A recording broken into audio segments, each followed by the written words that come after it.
दोस्तों, आपने iron man movie series तो जरूर देखी होगी। जिस प्रकार मूवी में रॉबर्ट डाउनी जूनियर यानी आयरन मैन की लाइफस्टाइल दिखाई गई है, उसी प्रकार से इस दुनिया में एक बिजनेसमैन है जिन्हें एक रियल आयरन मैन के रूप में जाना जाता है।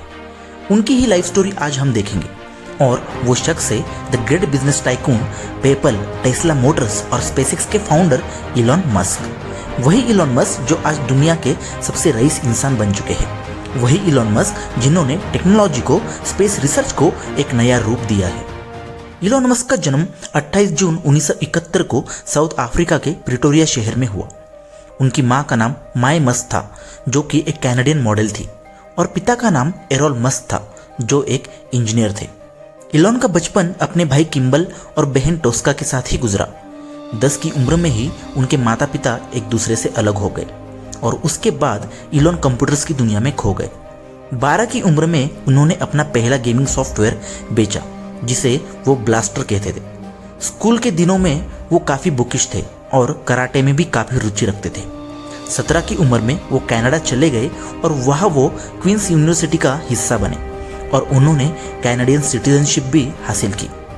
1992 में वो बिजनेस और फिजिक्स सीखने के लिए यूनिवर्सिटी ऑफ पेंसिल्वानिया पहुंचे। उसके बाद मस्क एनर्जी फिजिक्स में पीएचडी करने के लिए कैलिफोर्निया की स्टैनफोर्ड यूनिवर्सिटी में पहुंच गए। उसी वक्त इंटरनेट काफ़ी तेज़ी से फैल रहा था और उन्होंने तुरंत उसका हिस्सा बनने का तय किया और स्टैनफोर्ड यूनिवर्सिटी से ड्रॉप आउट हो गए। उन्होंने अपने भाई के साथ 1995 में ही Zip2 कॉरपोरेशन नाम की कंपनी की शुरुआत की, जो एक ऑनलाइन सिटी गाइड का काम करती थी। Zip2 से काफ़ी कमाने के बाद 1999 में दोनों ने मिलकर X.com की शुरुआत की, जिसमें ऑनलाइन फाइनेंशियल सर्विसेज और पेमेंट्स की सुविधा मिलती थी। उसी कंपनी को बाद में पेपल नाम से जाना गया। अक्टूबर 2002 को इलॉन ने पहली बार $1 बिलियन की कमाई की, जब ईबे ने पेपल के स्टॉक्स खरीद लिए। उन्होंने 2002 में अमेरिकन सिटीजनशिप भी हासिल की। उसी साल मस्क ने अपनी तीसरी कंपनी स्पेसएक्स यानी स्पेस एक्सप्लोरेशन टेक्नोलॉजीज कॉरपोरेशन की शुरुआत की, जिसमें उनका मकसद था कमर्शियल ट्रैवल्स के लिए स्पेसक्राफ्ट को बनाना। 2008 तक कंपनी काफ़ी बड़ी हो चुकी थी और उन्हें नासा से भी कई सारे कॉन्ट्रैक्ट्स मिलने लगे। 22 मई 2012 को मस्क और स्पेसएक्स ने फैल्कन 9 रॉकेट लॉन्च किया और लगभग 1000 पाउंड की सप्लाई स्पेस में एस्ट्रोनॉट्स के लिए भेज दी। पहली बार किसी प्राइवेट कंपनी ने यह कारनामा हासिल किया था। उसके बाद मस्क ने कभी पीछे मुड़कर नहीं देखा और स्पेसएक्स कुछ ही सालों में कई सारी माइलस्टोन्स हासिल करती गई। उसके बाद आते हैं टेस्ला पर, जिसकी शुरुआत 2003 में हुई। टेस्ला में अनोखी इलेक्ट्रिक कार्स, बैटरीज बनाने का मकसद था। टेस्ला ने 2008 में रोडस्टार को लॉन्च किया, जो कि एक स्पोर्ट्स कार थी। टेस्ला ने जून 2010 को आईपीओ लॉन्च किया और लगभग $230 मिलियन की फंडिंग कराई।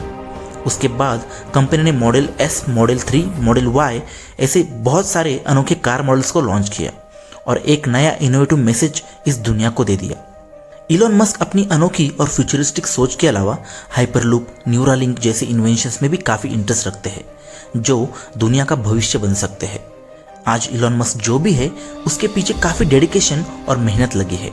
इतना आसान नहीं होता जिंदगी में इतनी सारी रिस्क लेकर एक ऊंचाई को हासिल करना।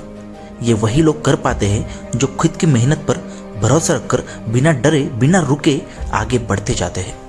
और एक दिन ऐसा जरूर आता है जिस दिन वो खुद को साबित करते हैं। इलॉन मस्क कहते हैं कि if something is important enough you do it even if the odds are not in your favour.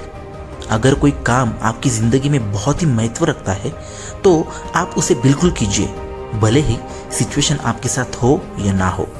सही है दोस्तों, उसी को निडरता और खुद पर भरोसा कहते हैं, जो होना बहुत ज़रूरी है जब खुद को इतना सफल बनाना हो और सफलता की एक अनोखी शानदार ऊंचाई हासिल करनी हो। वीडियो पसंद आया हो तो लाइक और चैनल को सब्सक्राइब जरूर कीजिए। फिर मिलेंगे, धन्यवाद।